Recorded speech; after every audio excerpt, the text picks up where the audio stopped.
हाय दोस्तों, जय विश्व जय भूमि। सभी धरतीवासियों को मेरा प्रणाम।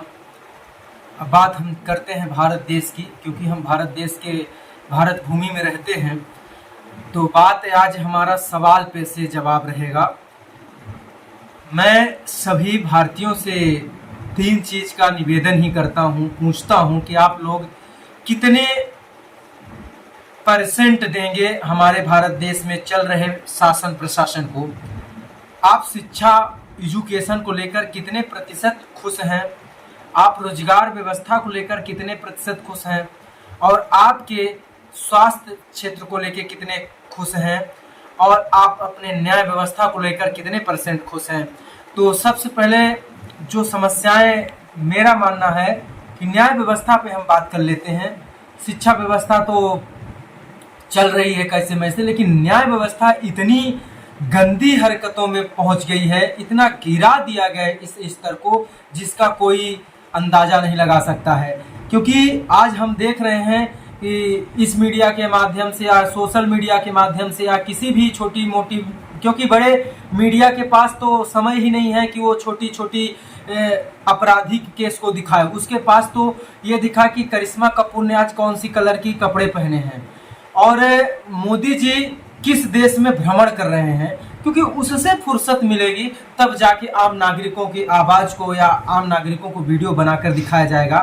तो जो छोटे छोटे वीडियो या छोटे छोटे प्लेटफॉर्म के माध्यम से दिखाया जा रहा है, तो उसमें यह देखा जा रहा है, मैंने ऐसा एनालिसिस किया, उसमें मतलब देखा कि ऐसा हो रहा है, तो मेरे को लगा कि नहीं, ये बात बिल्कुल आम नागरिकों तक पहुंचनी चाहिए। क्योंकि जाति व्यवस्था के कारण, जो जाति व्यवस्थाओं को लेकर के चल रही है, हमने देखा कि न्याय व्यवस्था को एक जाति समीकरण में या विधायक समीकरण में या मंत्री समीकरण में या पहुंच समीकरण में तौल दिया गया है।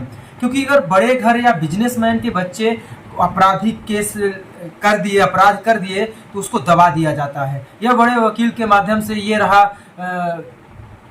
मतलब उस लड़के का रिहाई का वो आ जाता है कि इसे रिहा कर दीजिए, ये रहा, क्या बोलते हैं यार इंग्लिश में से, चलिए ध्यान नहीं है मुझे, मतलब रिहा कर दीजिए।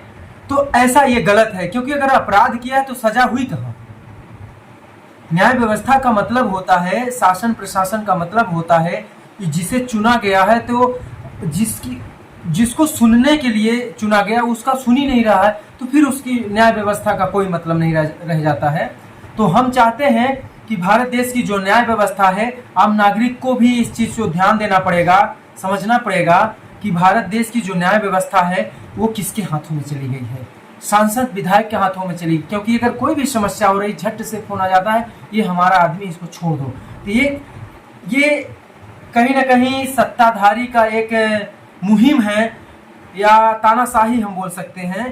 तानाशाही, जो बोल दिया, जो कह दिया वही हो रहा है, तो ऐसा नहीं होना चाहिए। इसलिए अब बात करते हैं, मेरा मानना है कि ऐसा नहीं होना चाहिए। जाति व्यवस्था को देख करके न्याय नहीं मिलना चाहिए, अपराध व्यवस्था को देखकर न्याय व्यवस्था मिलनी चाहिए। क्योंकि अगर किसके साथ अपराध हुआ, किसको न्याय मिलना चाहिए, किसको, ये इस चीज को आम नागरिक से निवेदन है कि आप इसका परसेंट जरूर बताइएगा।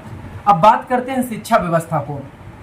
आज इतना आरक्षण होने के बाद भी भारत देश के जो ओबीसी या एसटी एससी के लोग रहते हैं, आज भी वो नौकरी पे नहीं है। क्योंकि उसका रीजन है कि कहीं ना कहीं धांधली की जा रही है, या तो इंटरव्यू में फेल कर दिया जाता है, या तो कोई और समीकरण लगा करके उन्हें हटा दिया जाता है, या तो मेरिट लिस्ट से बाहर ही हो जाते हैं। तो जब आरक्षण होने के बाद भी वो अपना अधिकार नहीं पा रहे हैं, अपनी लड़ाई नहीं लड़ पा रहे हैं, तो मांग जैसे उठती है कि आरक्षण हटा दिया जाए। तो सोचिए, जब आरक्षण हट जाएगा तब कितनी दिक्कत होगी। तो मेरा तात्पर्य है कि शिक्षा स्तर को और न्याय व्यवस्था को एक एजुकेशनल, जो भारत देश का सबसे पढ़ा लिखा, सबसे बड़ा आईएएस एग्जाम दे करके कलेक्टर बनते हैं महोदय या महोदया, मेरा निवेदन है कि जिस 729 जिले में जो जितने भी कलेक्टर महोदया हैं, इस भारत देश में इस बात को जरूर आगे बढ़ाएं। क्योंकि आप लोगों की जिम्मेदारी बनते हैं, आप भी किसी माता पिता के, किसी गरीब मजदूर के या किसी के बेटे होंगे, तो इस चीज को एनालिसिस कीजिए, उसको सोचिए समझिए कि क्या हो रहा है। क्योंकि भारत देश जो है आपके हाथों में है, ना कि इन जाहिलों के हाथ में जाना चाहिए, ये मेरा मानना है। इसलिए मैं आम नागरिकों से भी निवेदन करता हूं और आप कलेक्टर महोदय या महोदया से भी निवेदन करता हूं, इस चीज पे आप मंथन करिए, क्योंकि पहले हर चीज का एक एनालिसिस, हिंदी में क्या बोलते हैं इसको, कलेक्टर महोदया या महोदय और आम नागरिक जन से मेरा निवेदन है, इस बात को जरूर ध्यान रखिएगा। निवेदक धरती पुत्र इंजीनियर पुष्पराज सिंह पाल। जय विश्व, जय भूमि, जय हिंद, जय भारत।